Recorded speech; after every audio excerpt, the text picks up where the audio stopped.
Llevo días intentando redactarte esta historia. Realmente no sé si sea una historia tal cual.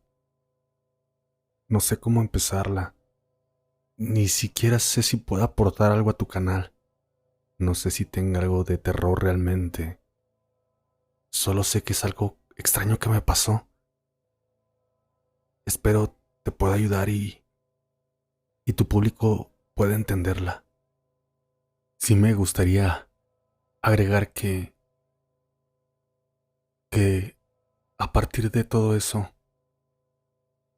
realmente mi vida cambió. Por eso, por eso quería platicarte esto.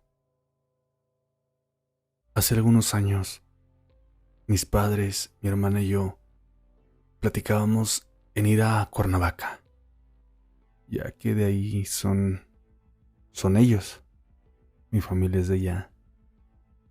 Queríamos ir a visitar a la abuela. Nunca llegamos a algo concluso. La abuela siempre estaba de un lado a otro, era muy querida y siempre era invitada a diferentes hogares. El ponernos de acuerdo se nos conflictuaba. Por ello no encontrábamos una fecha precisa para llegar a de visita a Cuernavaca. Sin embargo, ya cuando teníamos la idea de no ir, al menos en ese año, recibimos una llamada. Era de la familia de allá. Habían matado a la abuela. De algún modo ya estábamos obligados a ir.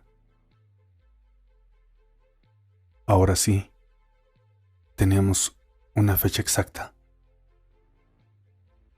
Iniciamos el viaje consternados. Como podrán entender, la situación no era nada fácil para nadie. Queríamos ver a la abuela, pero no de esa manera. Al llegar a Cuernavaca o al pueblo cercano donde vivía la abuela, ya había varias personas en el velorio.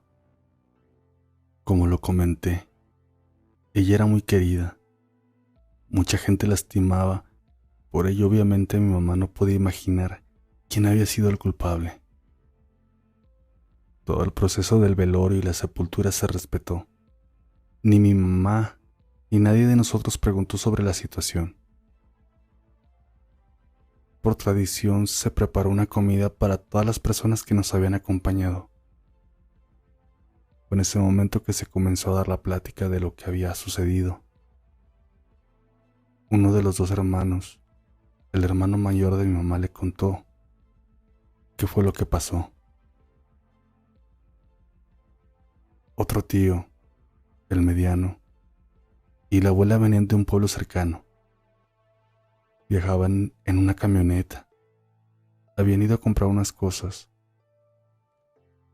Todo bien, pero de regreso, en un tramo donde hay algunos cerros, fueron atacados. Los cristales de la camioneta comenzaron a estallar. No sabían de dónde provenían las balas. Cuando mi tío giró su mirada hacia donde estaba la abuela, se dio cuenta que uno de esos disparos le había dado en la cabeza. Instantáneamente había perdido la vida. Mi tío, como pudo, se dejó caer en la camioneta. Se hizo el muerto. Dejó pasar al menos una media hora, 40 minutos, no sé, pero esperó a que se calmara todo. Y cuando así fue, se levantó. Tuvo suerte que nadie bajara a rematar o algo así, pero tampoco llegaron patrullas. Más tarde llegó a la casa cojeando y sangrando por el roce de los cristales que se rompieron y, y rozaron su cara. Nos platicó lo que acababa de suceder. Nos quedamos impactados con lo que nos acaba de platicar. ¿Por qué a la abuela? ¿Habría sido directo ese ataque? o se habían confundido. Cuando las personas se habían ido de la comida, mi hermana y yo comenzamos a levantar las sillas y mesas. Los adultos se habían ido a la sala. Nosotros estábamos en la cocina que tenía salida al patio. Por ahí sacábamos las cosas para que después llegaran por ellas. Jamás había tenido una situación paranormal en lo que tenía de vida en aquel momento, pero fue ahí en ese instante cuando se dio la primera vez. No es que no fuera creyente, solo que jamás estuve en una situación así. Yo sacaba unas sillas, mi hermana estaba barriendo en la cocina. El sol se estaba ocultando, pero aún había poca luz del día. Cuando salía con las sillas, aproximadamente unos 15 metros, alcancé a ver una silueta. Era muy oscura. A pesar de la gran distancia la alcancé a ver. Estaba muy bien definida.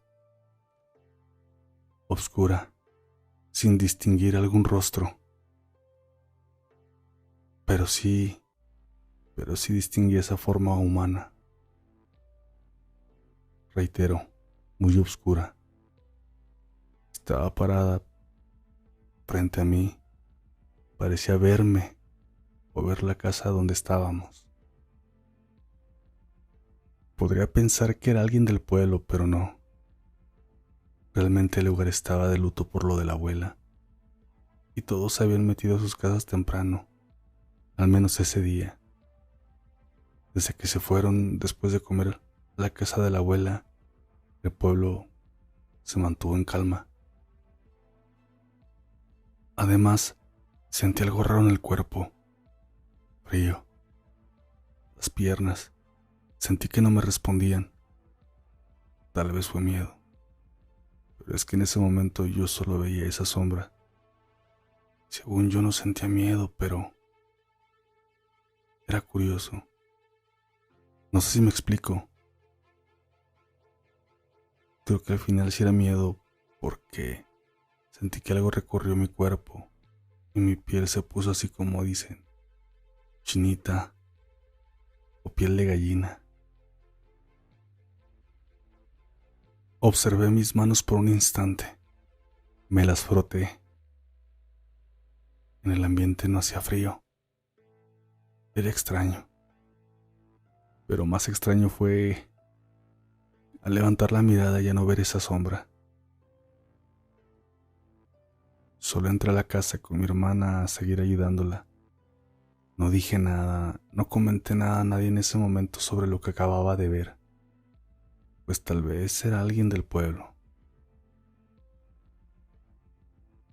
Estuvimos aproximadamente un mes en aquel pueblito. Mi mamá y mi papá querían apoyar a la familia, ya que en cuanto se pudo comenzaron las investigaciones correspondientes para encontrar a los culpables, tras la demanda que se había puesto. En esta ocasión la policía no tardó mucho para dar con ellos, ya que gracias a testigos que hubo aquella tarde,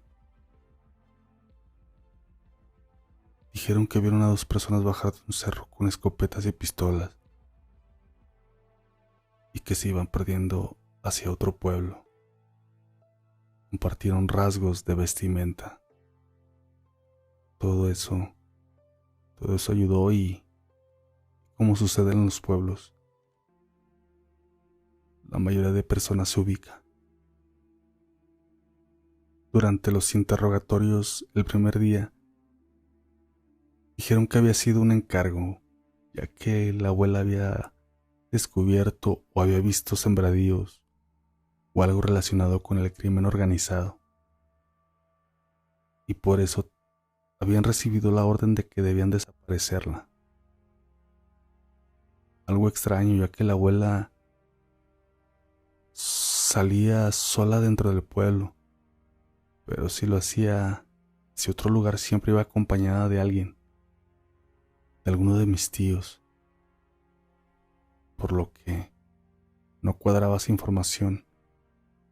Solo era realizar compras y regresar al pueblo de origen. Días después volvieron a citar a mis tíos y a mi mamá para que escucharan otra versión que daban aquellos tipos, ya que estos cambiarían su versión por otra más rara. Y es que según ellos, una bruja les pagó, ya que un ex familiar de ella no la quería ver viva. Aquí en este punto contextualizo que mi abuela se había separado de mi abuelo hace tiempo ya, cuando mi mamá y mis tíos eran pequeños. Mi abuelo al tiempo falleció, pero la mamá de mi abuelo y sus hermanos más quisieron a la abuela. Les causaba molestia la prosperidad y felicidad que ésta llevaba. Como les repito, era una persona muy apreciada. Mis tíos y mi mamá obviamente tomaron coraje por esta situación, pero todo se volvía raro. Días después, estas personas que habían cometido el crimen pedían libertad al considerarse inocentes. Decían no saber por qué estaban allí encerrados, que no recordaban nada de lo que se les culpaba, pero todas las pruebas señalaban a ellos, así que no había dudas. Mi tío el mayor quería tomar justicia por su propia mano. Vestido de policía ministerial junto a otros amigos, fue con la exfamilia. Quería obtener información. Sin embargo, a pesar de todo, solo conseguía escuchar burlas y cero remordimiento a lo que a nuestra abuela le había pasado. Y más desconcertante para mi tío fue el escuchar las palabras de aquella familia cuando uno de ellos dijo: esa familia está maldita. Con la muerte de aquella señora quedaron malditos. Con esto concluyeron que por parte de ellos algo se tenía que ver con los hechos, pero ¿cómo culparlos? Si aquellos tipos realmente no daban nombres de la otra familia, solo decían que era una bruja, y otras veces no recordaban haber hecho nada. Durante todo ese tiempo que estuvimos en aquel pueblo, mis primos jóvenes como yo, nos quedábamos en casa esperando a que nuestros padres volvieran de algún trámite o algo. Entre nosotros, comentábamos sobre cosas extrañas que pasaban en la casa, desde ver sombras a objetos que se movían. Lo extraño fue que primos que vivían ahí y que visitaban la casa de la abuela seguido decían que eso jamás había ocurrido.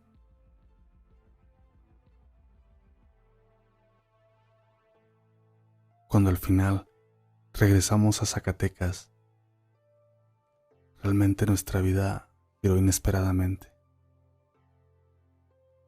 Primero por las noches escuchaba ruidos muy extraños, como lamentos, sollozos o risas de burla. Veía sombras en el espejo. Mi hermana me platicaba lo mismo.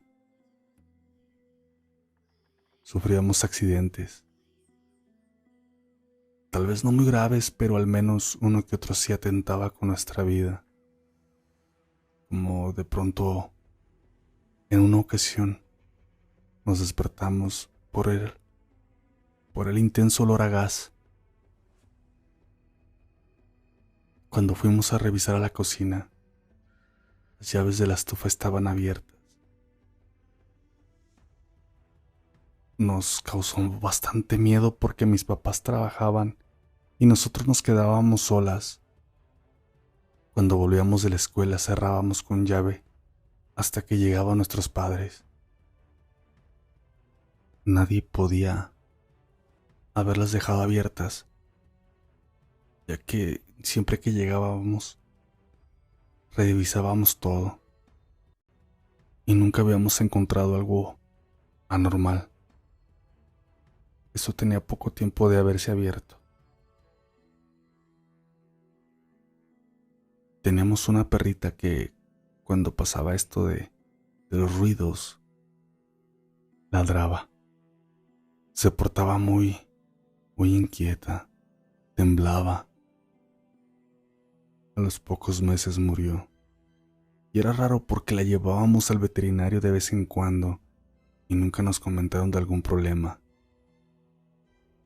Cuando se murió mi perrita, al día siguiente desde muy temprano mi hermana me despertó. Ella estaba llorando y me dijo que en sus sueños una oscura presencia le dijo que había una deuda que tenía que cobrarse en la familia. Tenía que llevarse a alguien de nosotros, pero que nuestra perrita había sido quien se ofreció para acabar con ello. Por eso se la llevó. Sin embargo, dice mi hermana que amenazó con seguir lastimándonos, que tuviéramos cuidado. Mi familia entró en crisis. Económicamente, mis papás ya no podían apoyarnos con los estudios y también con otras cosas de la casa. Por ello, comenzamos a trabajar mi hermana y yo. Mi padre se volvió muy violento y verbalmente nos agredía. Al final, y poco tiempo después de lo de mi abuela, aproximadamente al año, mis papás decidieron separarse. Eso nos pegó más, ya que tal vez ellos nunca fueron la pareja perfecta, feliz, pero siempre se apoyaban, nos daban calor de familia. Fue muy repentino la decisión de su separación. Con la familia de Cuernavaca pasaba lo mismo. Crisis económicas, accidentes. A los años nos enteramos que las personas que estaban en la cárcel, que habían cometido aquel crimen hacia la abuela, se habían quitado la vida. Pues aseguraron y juraron que ellos no sabían de qué es lo que se les culpaba. No entendían el por qué estaban ahí, presos. Cercanos a ellos decían que se les escuchaba hablar por las noches, que lo hacían a solas, que decían cosas muy extrañas y que ellos solo se respondían, pero con voces muy diferentes.